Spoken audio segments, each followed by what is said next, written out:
Halo kawan-kawan semua, nama saya Noval Agung Prayogo, mahasiswa Computer Science BINUS Online Learning Malang, nomor induk 26022277754. Pada kesempatan kali ini, saya akan membahas tentang best practices for storing digital data in the cloud. Learning outcome dari pembahasan ini sebenarnya ada 3. Yang pertama adalah bisa paham tentang core konsep yang ada di cloud storage itu apa saja, lalu tahu bagaimana cloud storage itu bekerja di balik layar. Selain itu, bisa mengidentifikasi beberapa jenis storage yang ada di cloud. Untuk learning outcome kedua yaitu pemahaman, kita bisa tahu benefit dari penggunaan cloud storage serta potensi resiko yang ada yang harus kita mitigasi di situ. Learning outcomes ketiga yaitu tentang skills, agar kita paham bagaimana cara menyimpan data di cloud secara secure atau aman. Kemudian kita juga harus paham bagaimana cara safeguard atau mengaplikasikan perlindungan data maupun di level akun agar aman. Mengenai core konsep, sebenarnya apa sih yang disebut dengan cloud storage ini? Jadi cloud storage itu adalah sebuah service yang memberikan fasilitas kepada usersnya untuk bisa menyimpan data digital atau files di cloud yang terhubung secara langsung dengan internet, dan kita tidak perlu koneksi lokal untuk mengaksesnya. Jadi sebenarnya cloud storage itu server fisik juga, cuman posisinya itu tidak berdekatan dengan user, dia jauh, bisa jadi di luar negeri atau bisa jadi di Jakarta, terhubung dengan internet, dan kita mengakses cloud server tersebut menggunakan media internet. Pengaksesannya sendiri bisa dilakukan dari semua gadget digital yang terhubung dengan internet, misalnya laptop, smartphone, atau lainnya. Kemudian infrastruktur dikelola oleh provider atau penyedia layanan. Mereka mengelola data server di tempat mereka secara aman. Jadi kita sebagai user tidak perlu khawatir tentang hal-hal seperti perlindungan server dan sebagainya. Kita cukup melakukan best practice di sisi user. Untuk best practice perlindungan di sisi server akan di-manage oleh cloud provider. Kemudian benefit atau manfaat dari cloud storage adalah kita bisa mencentralize atau memusatkan media penyimpanan untuk data-data digital kita, jadi nggak terpecah, satu di A, satu di B, satu di C, satu di D, seperti itu. Kita cukup menggunakan satu layanan saja untuk mengakses semua file tersebut. Terus file tersebut itu bisa diakses dari banyak devices secara langsung. Ada sinkronisasi yang near real time. Selain itu, tipikal cloud provider biasanya mereka juga menjamin tentang durabilitas data. Dalam artian data kita itu aman dari failure atau kerusakan karena ada backupnya secara otomatis. Cloud storage itu ada banyak ya contohnya. Misalnya ada Google Drive, itu milik Google, Microsoft OneDrive itu milik Microsoft, ada Dropbox, ada Box, atau lainnya.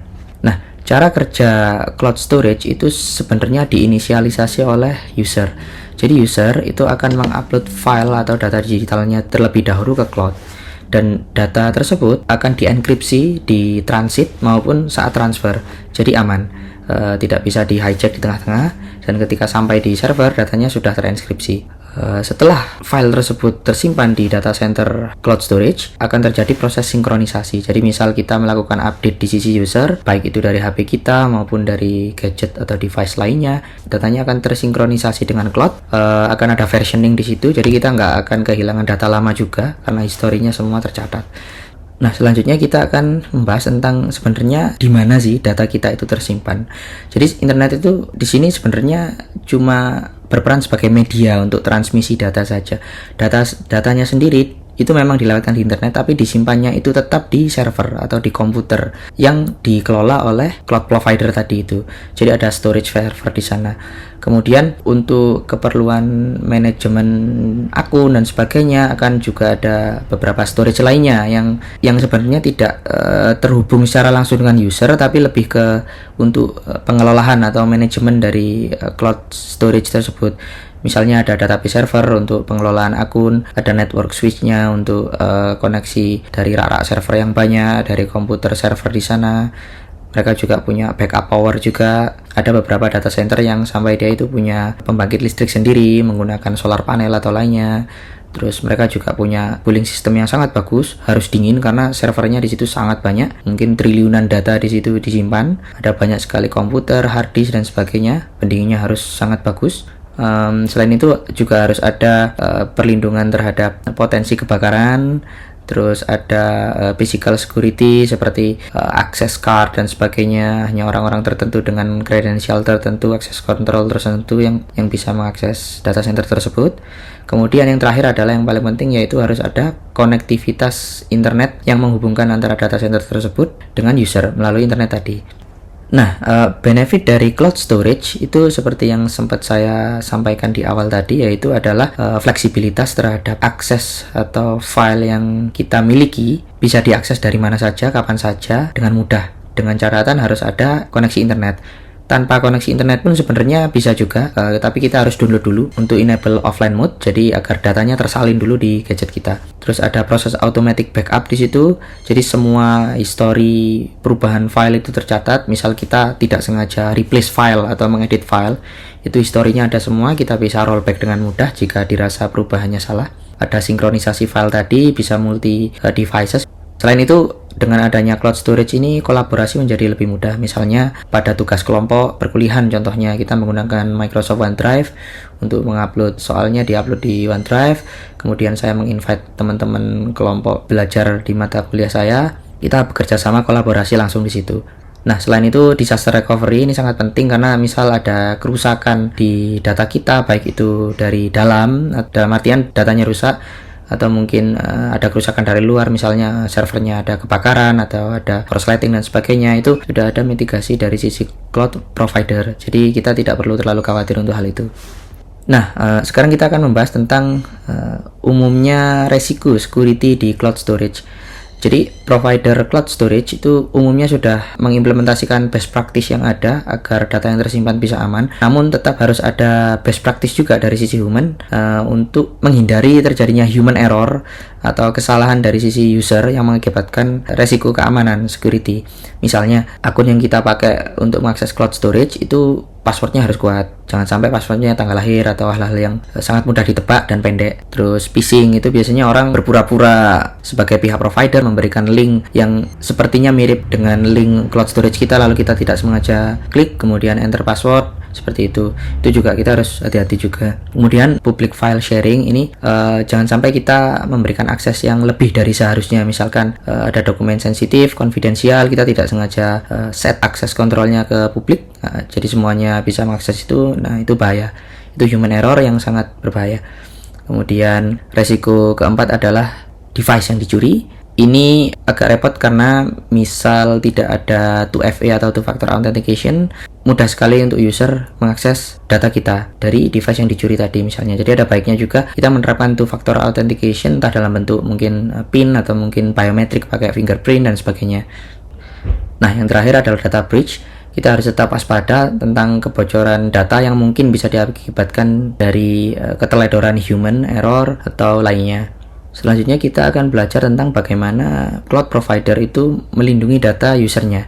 Mereka akan menerapkan enkripsi, baik itu di level transit maupun di REST. Jadi transit itu saat datanya ditransfer dari device kita melewati internet ke server mereka, kemudian REST itu di sisi mereka dilewatkan protokol yang secure yang pakai SSL atau TLS. Terus untuk autentikasinya juga dari sisi user kita harus menerapkan password ke akun kita dan itu wajib. Terus direkomendasikan juga ada MFA atau 2FA, bisa dalam bentuk fingerprint, PIN ID atau face recognition dan sebagainya. Yang selanjutnya adalah access control. Ini fitur yang diberikan oleh cloud provider agar user itu bisa dengan mudah untuk mengontrol akses siapa-siapa yang berhak mengakses atau mengelola data yang kita simpan di cloud kita. Nah, selain itu cloud provider juga melakukan monitoring secara continuous di infrastruktur mereka untuk mendeteksi adanya aktivitas yang mencurigakan, seperti misalnya ada orang yang berusaha login di akun kita, beberapa kali gagal, kita selaku user aslinya akan mendapatkan email notifikasi seperti itu.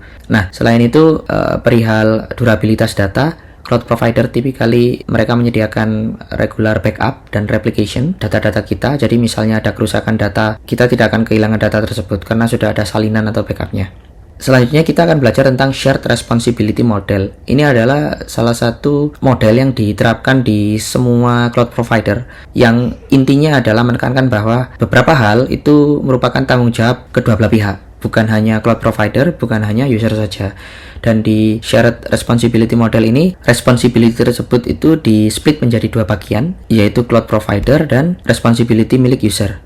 Responsibility milik cloud provider adalah hal-hal yang berhubungan dengan cloud provider itu sendiri, misalnya seperti data center, server, hardware, infrastruktur, akses cloud, dan sebagainya. Untuk user juga punya tanggung jawab, yaitu memastikan keamanan data di sisi user kuat, password yang kuat, penerapan 2FA, MFA, terus penerapan list principal access, kemudian memastikan file sharing permisinya benar, tidak memberikan akses ke orang yang tidak perlu tahu, terus memastikan untuk selalu update versi device yang digunakan, karena pastinya akan ada patch update untuk mungkin fitur baru atau bug fixing dari sisi provider, maka kita perlu untuk selalu keep up to date dengan versi terbaru. Terus pastikan kalau kita terpaksa untuk login ke akun cloud kita menggunakan device yang sebenarnya itu shared, itu pastikan untuk logout, karena khawatir nanti kalau kita lupa logout akan ada orang yang menggunakan device tersebut. Lalu yang terakhir adalah backup. Dianjurkan untuk hal yang sangat-sangat sensitif, data yang sangat konfidensial, untuk tidak terpacu dengan satu cloud provider saja. Ada baiknya di backup di tempat lain juga.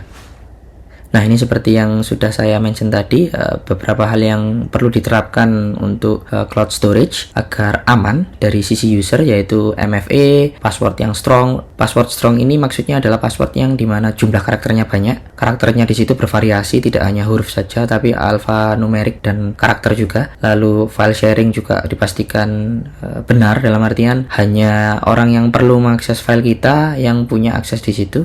Terus device tadi diupdate, dan terakhir adalah memastikan untuk selalu logout dari shared devices. Nah, tapi kalau ada opsi, kalau bisa jangan menggunakan shared devices untuk login akun cloud kita. Nah, untuk backup sendiri, seperti yang saya singgung tadi, bahwa dianjurkan untuk tidak ketergantungan dengan satu cloud provider saja untuk membackup hal-hal yang sangat sensitif, yang sangat konfidensial. Pastikan menerapkan metode 3-to-1 backup ini. Jadi 3-to-1 backup strategi ini penerapannya adalah file asli kita itu minimal harus punya 3 salinan selain file original itu sendiri. Lebih banyak lebih bagus. Dan minimal 2 diantaranya, 2 salinannya maksud saya, itu harus tersimpan di backup, baik itu di cloud provider atau di tempat lainnya. Dan dianjurkan satu salinan itu disimpan berdekatan dengan kita secara offsite, mungkin di hard disk atau di flash disk atau di SSD di komputer kita atau di tempat yang lebih aman seperti itu. Nah, jadi kesimpulannya adalah cloud storage itu telah mengubah bagaimana orang itu mengelola, mengakses, dan berbagi data informasi mereka. Selain itu, cloud storage terbukti bisa memberikan manfaat atau advantage yang luar biasa, yang sangat berguna buat users untuk melakukan day-to-day activities dan sebagainya dengan resiko yang cenderung rendah. Namun, meskipun resiko tersebut rendah, tetap kita harus melakukan shared responsibility model dengan baik, yaitu di sisi user kita harus melakukan best practice yang telah disebutkan tadi agar data kita tetap aman. Ini referensi yang saya pakai untuk membangun materi ini. Sekian dari saya, terima kasih banyak.